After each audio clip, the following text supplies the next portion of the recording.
Hey everybody, Mrs. Pugh here. We're going to be working on inverse operations today because this week your math is going to be about finding an unknown number with multiplication and division. We're going to get some more practice in on that.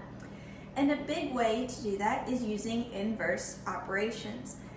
And if you remember, during the school year, we learned about inverse operations, and we learned that an inverse operation basically is the opposite of operation. So for example, if I had 5 times 3 equals 15, to undo that, the inverse operation would be division. 15 divided by 5 equals 3. So you can use those to help you figure out an unknown number. For example, you're going to have some problems that look like this. Let's do 35 divided by 7 equals blank. 7 times something equals 35. And you have to figure out what goes in that blank. A lot of you, division is harder than multiplication because we learned multiplication first and we really worked on our multiplication facts. So I would think, 7 times what equals 35?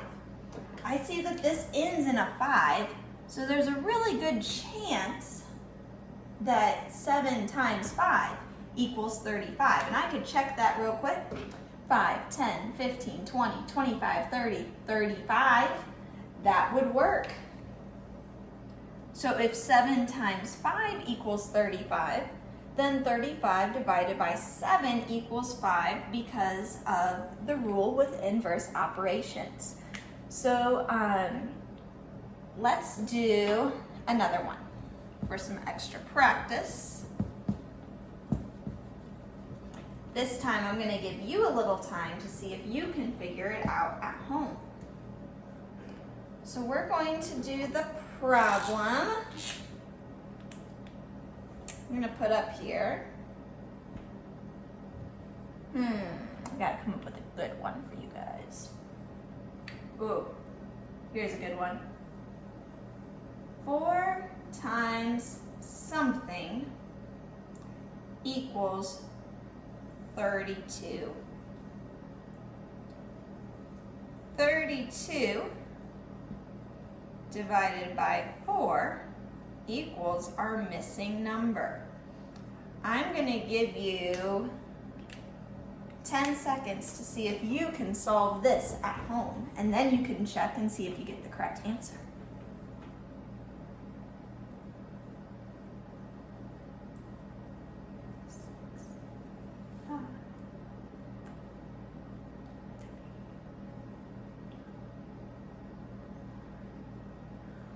All right, so if I didn't know the answer real quick to 32 divided by 4, I could think 4 times what equals 32? And I could count by 4s until I get to 32 if I couldn't remember my multiplication facts.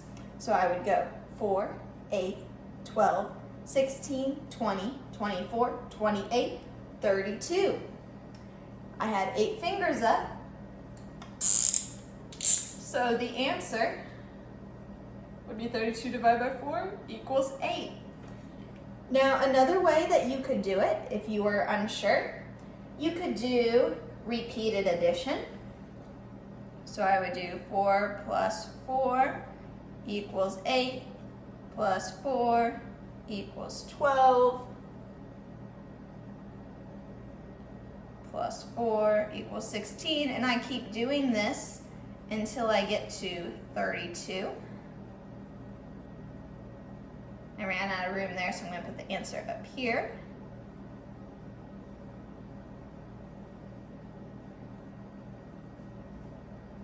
Okay, I got to 32. Now to figure out what my answer is, I have to count how many times I added 4. How many times I have 4? So 1, 2, 3, 4, 5, 6, 7, 8, which is my answer right there. You could also make 4 groups and divide 32 into 4 groups. If you did that, you would get 8 in each group. Whatever strategy works best for you. Hopefully you remember those multiplication facts that we've been working really hard on at school, because that will make this a lot quicker if you can remember those facts that we've been working to memorize for our rocket math. So yeah, if you have any questions, you can always shoot me an email and I'd be glad to help you. Bye guys.